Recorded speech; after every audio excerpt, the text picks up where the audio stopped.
Assalamualaikum warahmatullahi wabarakatuh.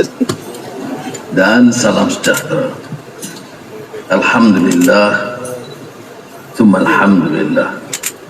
Alhamdulillah al-khair Ya ayyuhan nasu inna khalaqnakum min dzakarin wa untha wa ja'alnakum syu'uban wa qabaila lita'arafu inna akramakum 'indallahi atqakum innallaha alimun qabir.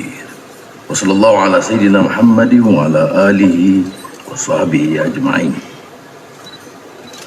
Menteri Pembangunan Wanita, Keluarga dan Masyarakat Suri Nancy Syukri, di mana Menteri Datuk Nuraini, para Menteri, Datuk Kuasa, rakan-rakan yang saya muliakan. Menteri ini sudah Nancy. Kalau dalam jemaah menteri, walaupun dia tidak nampak gagah, tetapi cukup lantang mempertahankan kepentingan keluarga dan wanita. Jadi walaupun kita ada 4 anggota jemaah menteri, ya, dan memang saya akui kurang menepati target kita, tetapi prestasi menteri-menteri wanita dalam banyak hal, bidang kerjaya mereka, kepetahan mereka berhujah, dan ketegasan dan kecekalan mereka mempertahankan kepentingan masyarakat, keluarga dan kementerian mereka, itu mengatasi prestasi beberapa orang menteri lain. Jadi saya ingin akui ini bukan sekadar untuk menyenangkan hati saudara-saudari, tetapi kenyataannya, ya, maknanya sementara kita beralih dalam transisi meningkatkan jumlah, kita pastikan yang mewakili wanita itu di kalangan yang petah dan handal, punya integriti dan ketegasan. Jadi untuk itu saya ucap terima kasih kepada kerjasama yang diberikan. Sebab itu saya mulakan dengan ayat Al-Quranul Karim. Allah menegas dan mengiktiraf kerana Allah menciptakan lelaki dan perempuan seperti mana kaum dan bangsa, supaya dalam konteks ini memuliakan, menghormati dan lita'arafu, bukan sekadar toleransi, kenal, mengasihi, dan di kalangan wanita jadi isteri dan ibu mencintai. Saya bila bicara soal Hari Wanita, tentu tidak lepas dari segi pengalaman pribadi. Saya bersyukur kepada Allah Ta'ala, dan selain ini bapa ibu yang sangat luar biasa, kesabarannya, kepintarannya, mengajar saya bukan sahaja perkara-perkara asas di sekolah, tetapi arti hidup, arti perjuangan, rajin membaca, memaparkan pengalaman, melihat buku-buku karya Haji Abdul Malik Karim Amrullah Hamka umpamanya. Di saat peringkat saya masih muda, dan sentiasa menunjukkan keprihatinan kasih kepada masyarakatnya. Beliau aktif dalam beberapa badan kebajikan dan mengetuai pada ketika itu kaum ibu UMNO Malaysia. Ya. Semasa itu belum lagi wanita UMNO, itu kaum ibu UMNO Malaysia, dan ia membantu saya kerana menjelajah ke kampung-kampung yang sangat daif di sekitar Bukit Mertajam, di kampung di sudut Alma, Bukit Tengah, kawasan-kawasan yang pedalaman, yang pada masa itu saya kecil tak kalah mengiringi beliau. Saya rasa aneh, apa yang menyebabkan susah payah berjalan berjam-jam untuk menyadarkan masyarakat erti kemerdekaan, mengapa masyarakat harus bersatu, ya. Itu sebenarnya mempengaruhi, ya, hidup saya dan erti perjuangan bagi saya. Dan tentunya lah di antara keputusan saya yang paling membahagiakan adalah memilih Azizah sebagai teman hidup saya.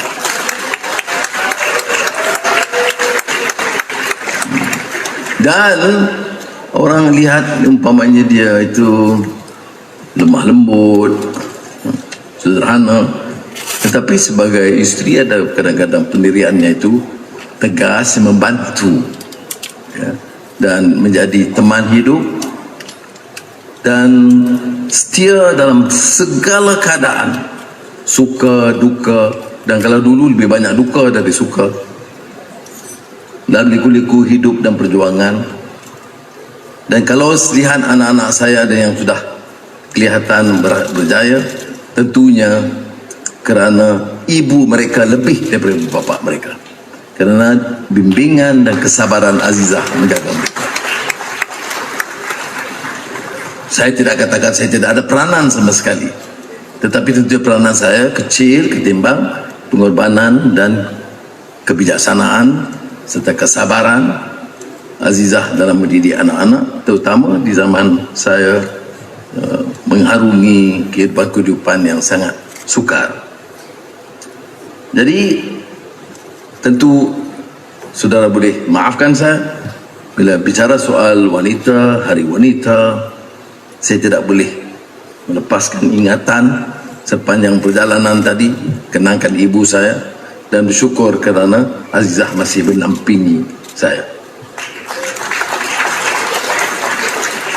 Jadi terima kasih kepada Jabatan Pengembangan Wanita dan khususnya menterinya, ketua usaha, ketua pengarah yang telah menganjur dan berusaha payah bersama dengan duta-duta dan pesuruhjaya tinggi yang hadir yang memeriahkan lagi majlis ini. Saya nak bicara terus terang kerana kadang-kadang orang bicara cara lunak, semuanya menjanjikan sesuatu yang baik untuk wanita, semuanya mengiktiraf wanita, semuanya mengatakan wanita itu ada peranan, tapi tidak semua yang konsisten melaksanakan kata-kata. Dan ini cabarannya. Saya tahu dalam kerajaan sekarang kita coba, tapi kita perlu pasukan pimpinan yang komited dalam hal ini, ya. Sebab itu kalau kita lihat umpamanya dari puluhan KSU hanya 2 wanita, belum cukup. Nasib baik prestasi dua-dua wanita ini baik, cemerlang. Terima kasih. Dan sebab itu bila saya ada kesempatan menentukan beberapa jabatan strategik dalam kerajaan, ya, saya memilih wanita. Ketua Audit Negara sekarang seorang wanita. Dan ada satu agensi yang sangat mencabar, punyai masalah yang banyak dan memerlukan ketangkasan pimpinan untuk menentukan ia cukup berkesan dan memberikan hasil yang lumayan. Ketua Pengarah Kastam pun seorang wanita. Jadi kalau Saudara Nancy kata tak ramai, saya kata, hei, jangan kata tak ramai. Seorang tu kadang macam 10, dengan gagangnya, dengan tegasnya, dengan membeliakkan matanya. Kalau macam Ketua Audit Negara, kalau dia lalu saja semua dah. Dan 1-2 laporan dia terus berminggu-minggu saya kena ulas. Tadi pun saya kena ulas tentang LTAT dan Felda, tak salah saya, ya. Itu kerana apa? Kerana catatan yang dibuat oleh seorang tokoh wanita di negara kita. Ini tidak bermakna kita tidak boleh menambah, kerana prestasi yang penting. Kita tidak lantik wanita kerana wanita. Kita tidak lantik umpamanya seorang tokoh muda kerana dia muda. Kita lantik kerana kewibawaannya, ketangkasan, kebijaksanaan dan integritinya. Dalam negara yang sedang berkembang, negara madani ini, yang sangat penting dalam pembicaraan soal tata kelola adalah integriti, kesungguhan pertahankan prinsip dan idealisme. Barulah boleh kita bangunkan bangsa dan negara. Ibu yang kasih pada anak-anaknya, mau yang sebaik mungkin. Anaknya yang mencuri pensel di sekolah ditegur dan minta pulangkan balik. Anak itu yang membesar bila jadi pemimpin Jangan mencuri tanah dan saham dan kompleks. Kerana latihan dan didikan ibu. Sebab tu saya pernah ingat satu puisi kata salah saya daripada W.S. Rendra, mengingatkan pimpinan, bila kamu ambil dana atau kontrak atau tanah yang haram, boleh tak kamu berdepan merenung mata ibu kamu yang melatih kamu supaya jaga akhlak dan jangan sekali-kali mencuri atau merompak hak orang lain. Tapi cara pengolahannya puisi itu sangat mengesankan, ya. Dan mungkin KSU boleh cari puisi W.S. Rendra dan Eda sekali lagi, bukan saja untuk wanita, untuk lelaki sekali. Baik, seperti mana yang disebut oleh Menteri Nancy Shukri tadi, memang dalam gagasan ekonomi madani kita mengusulkan supaya ada usaha yang lebih agresif, terancang untuk meningkatkan tenaga buruh wanita ke sekurang-kurangnya 60%. Ini pertama pengiktirafan kepada wanita, keduanya untuk ekonomi negara kita. Kalau tidak, ada yang terdidik, terlayak, tapi tidak punya kesempatan untuk meningkatkan produktiviti negara, keluarga dan negara. Ada yang mengusulkan supaya kita perkenalkan beberapa kaedah yang memudahkan wanita jaga anak-anak dan kebajikan keluarga. Di samping itu boleh memberikan sumbangan lebih besar dalam bidang kemahiran mereka atau berdasarkan latihan awal mereka. Saya fikir kerajaan harus memikirkan kaedah-kaedah ini. Kadang-kadang seperti yang disebut tadi, ada wanita setelah anak membesar dah punya conscience bagaimana mahu jaga kepentingan anak-anak, meninggalkan profesionnya. Apakah mungkin kerajaan memikirkan satu kaedah di mana memberikan ruang supaya sebahagian waktu itu untuk mengawal anak-anak dan sebahagiannya masih boleh beri sumbangan profesionnya atau jabatannya. Ya, tentunya ada menuntut perubahan dari segi pemikiran kita yang biasa, yang konvensional. Ada waktu kerjanya, ada peraturannya, ada SOP-nya.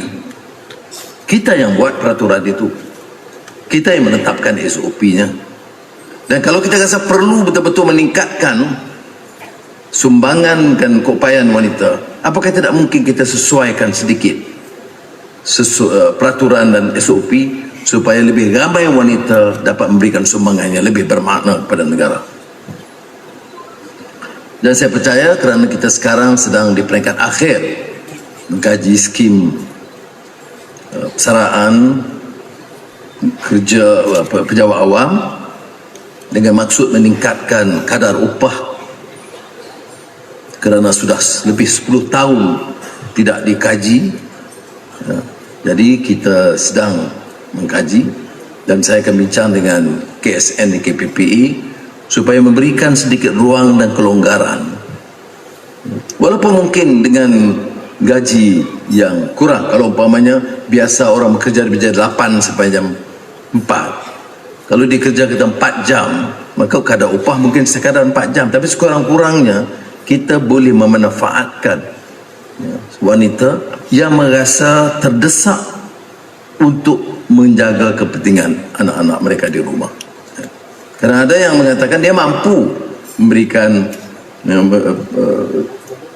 peluang pekerjaan pembantu rumah, tapi ada yang sedang memikirkan lebih baik dia mendidik anak-anak secara langsung dari menyerahkan kepada pembantu rumah. Bagi kalangan ini harus diberikan sedikit ruang, dan saya percaya kita boleh teliti, kalau sempat kita umumkan sebelum akhir tahun ini. Dan ini kalau jadi, ini merupakan di antara negara pertama yang memberikan pengiktirafan yang cukup bermakna kepada wanita, memberi ruang kepada mereka bekerja di samping menjaga urusan rumah tangga. Pada hari ini, Akta Anti Gangguan Seksual, Akta 840, dikuatkuasakan sepenuhnya dan Tribunal bagi Anti Gangguan Seksual akan bermula beroperasi sebagai satu platform alternatif mengendalikan aduan gangguan seksual yang cepat, mudah dan kos yang minimum. Hal ini sebenarnya menggusarkan, kerana kalau kita lihat liputan media dan media sosial, kadang-kadang perkara ini berlaku meluas. Gangguan kepada anak-anak, kes-kes gangguan seksual dari keluarga, dari guru, dari ustaz. Ini berlaku. Sebab itu selain pada akta ini, kebetulan tadi saya dengan Menteri Dalam Negeri dan Ketua Polis Negara, saya telah arahkan supaya polis di Raja Malaysia lebih tegas, lebih cepat, lebih pantas bertindak kepada mana-mana laporan yang dilakukan. Kalau tidak, kita ada undang-undang, tapi undang-undang tidak cukup kalau penguasaan tidak berkesan. Ya.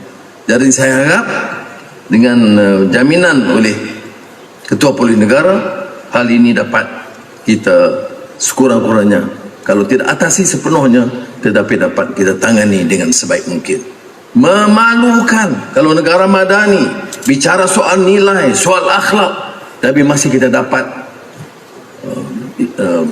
laporan dan berita yang sangat mengaibkan, sangat menyakitkan, mengetuk dhamir, pintu hati kita kerana keterlanjuran yang dibiarkan berleluasa.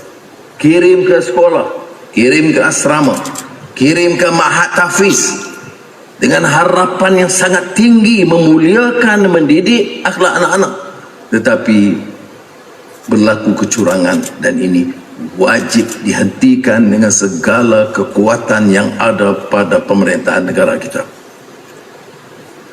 Saudari dan saudara yang dimalikan, ada suatu isu yang hangat dibincangkan oleh parti-parti politik, badan-badan sukarela, bukan kerajaan, mengenai pentakrifan undang-undang negara kita.